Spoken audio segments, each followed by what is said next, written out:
We're here in the nature reserve at the top of Hamilton-Russell Vineyards. It's one of my favorite places. We're overlooking Walker Bay, our giant free air conditioning system. There's nothing between us and Antarctica, many thousands of kilometers to the south. We get this wonderful, pure, fresh, cooling breeze in off the ocean.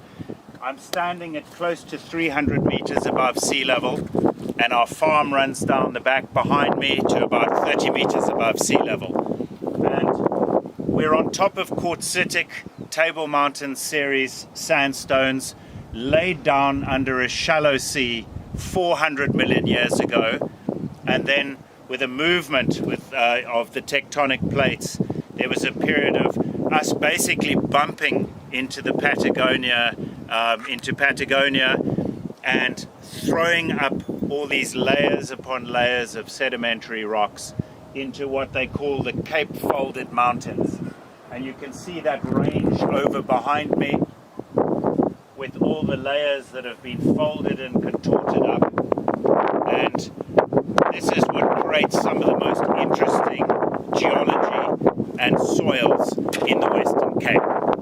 On top of the Table Mountain sandstone, you had shale laid down, and basically that was a little more erodible than the sandstone.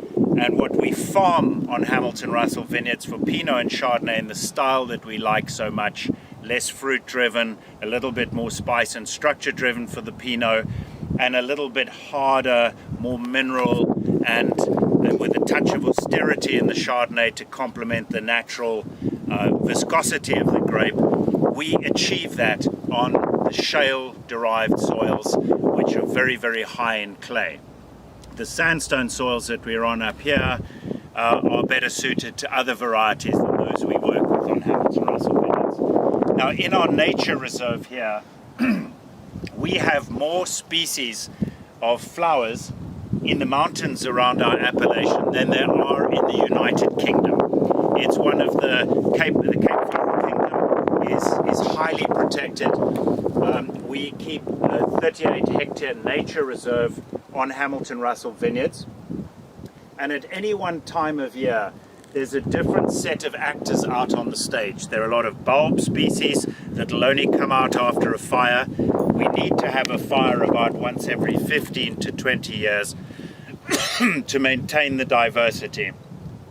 As it turns out, we burnt a large section under a controlled burn of our Hamilton-Russell Vineyards Nature Reserve last year, and it's been wonderful to see the revival of all the bulb species that haven't really been out for close to 20-25 years.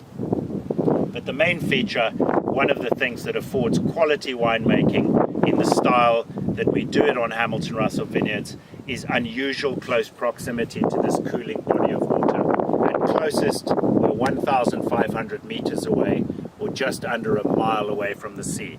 We hear it in our house at night. We have seagulls flying over the vineyards, and at times we get that gorgeous sea smell up at our home. Isn't it beautiful?